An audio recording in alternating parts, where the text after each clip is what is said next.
Selamat malam semuanya. Hari ini saya akan menyampaikan materi mengenai pajak bumi dan bangunan. Untuk materi ini kita tidak akan menghitung karena pajak bumi dan bangunan sudah dihitung dan menjadi tanggung jawab dari pemerintah daerah, seperti itu. Jadi kita hanya materi saja, teori tanpa adanya hitungan.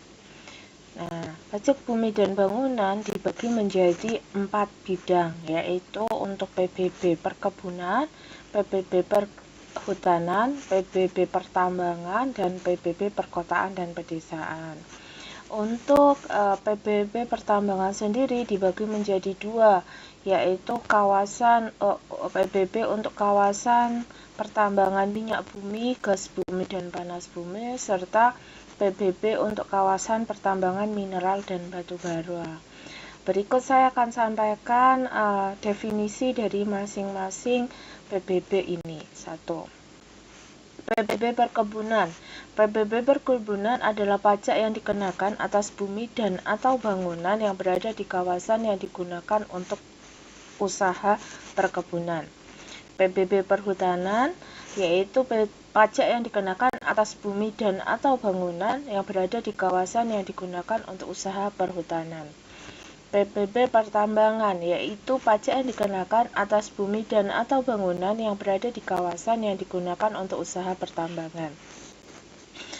Kemudian PBB perkotaan dan pedesaan yaitu pajak yang dikenakan atas bumi dan atau bangunan yang dimiliki, dikuasai, dan atau dimanfaatkan oleh orang pribadi atau badan, kecuali kawasan tersebut digunakan untuk kegiatan usaha perkebunan, perhutanan, dan pertambangan. Bangunan sendiri yang dikenakan PBB ada bermacam-macam, dan mungkin nggak hanya gedung saja atau rumah saja, namun juga termasuk jalan lingkungan yang terletak dalam kompleks bangunan. Misalnya yang terletak dalam kompleks hotel, kompleks pabrik, atau bagian dari emplacement bangunan. Kemudian jalan tol, kolam renang, pagar mewah, tempat olahraga, galangan kapal, taman mewah, kilang minyak, air dan gas, serta pipa minyak, serta menara. Seperti biasa, dalam setiap pajak ada objek pajak yang dikecualikan.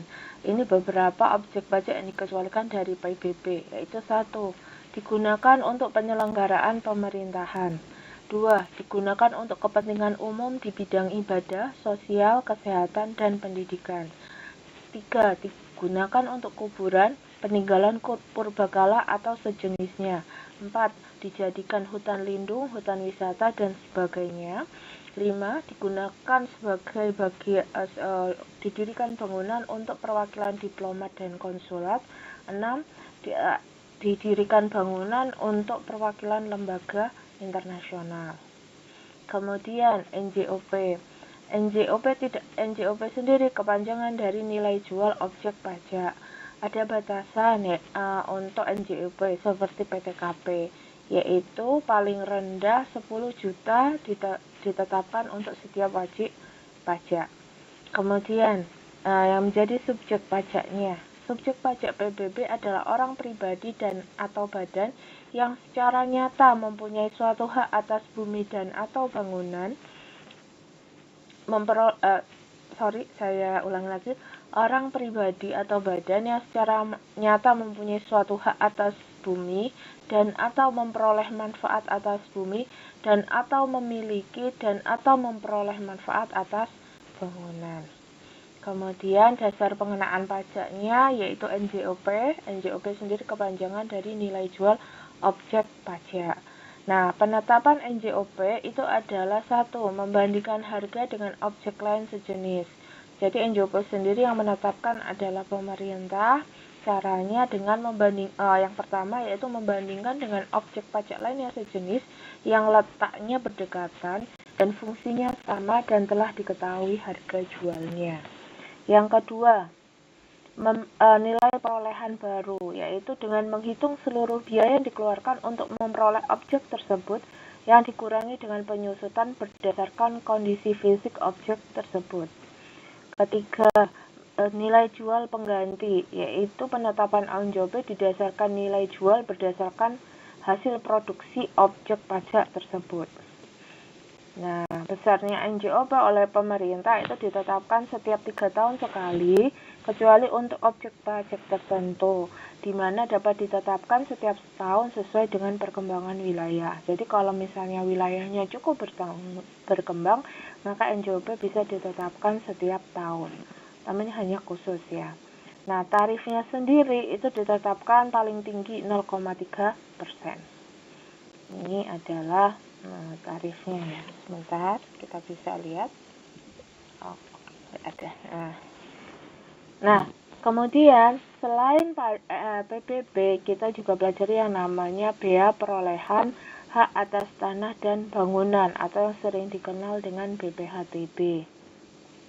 BPHTB sendiri didefinisikan sebagai pajak atas perolehan hak atas tanah dan bangunan.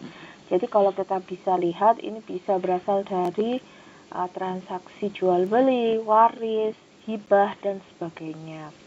Yang dijadikan objek pajak itu adalah pemindahan hak. Nah, seperti yang saya jelaskan, bisa menjadi dari jual beli, tukar menukar, hibah wasiat, waris, jadi pemasukan dalam perseroan dan badan hukum lain. Jadi ada investor menyerahkan investasinya dalam bentuk tanah dan bangunan, pemisahan hak yang mengakibatkan peralihan seperti itu. Jadi biasanya pemecahan mungkin objek pajak, penunjukan pembeli dalam lelang, penggabungan usaha, peleburan usaha, pemekaran usaha, hadiah, dan serta pelaksanaan putusan hakim yang mempunyai kekuatan tetap. Ini pemindahan haknya.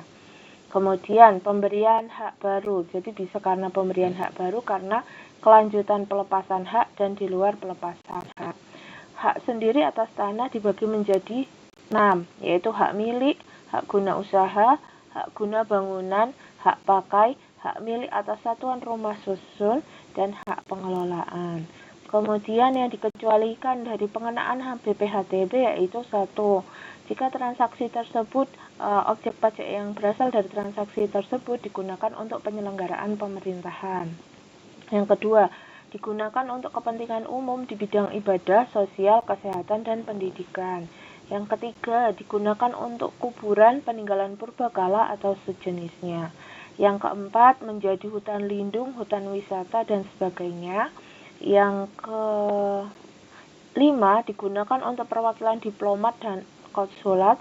Yang keenam, digunakan untuk perwakilan lembaga internasional. Yang menjadi subjek pajak BPHTB adalah orang pribadi atau badan yang memperoleh hak atas tanah dan atau bangunan tersebut. Dasar pengenaan BPHTB itu jika transaksi A dan B yaitu jual beli dan penunjukan dalam lelang itu berdasarkan nilai pasar. Sedangkan jika transaksi dari C dan sampai M maka itu memakai nilai transaksi. Kemudian ada yang namanya NPOP, ini nilai peralihan objek pajak. Jika terjadi peralihan objek pajak, maka yang tidak kena pajak itu adalah bagian yang 60 juta. Namun jika transaksinya berupa waris atau hibah wasiat yang di mana penerimanya memiliki hubungan saudara dalam garis keturunan lurus 1 derajat ke atas dan ke bawah, maka NPO PTKP-nya sebesar 300 juta. Nah, ini garis keturunan lurus 1 derajat ke bawah itu apa?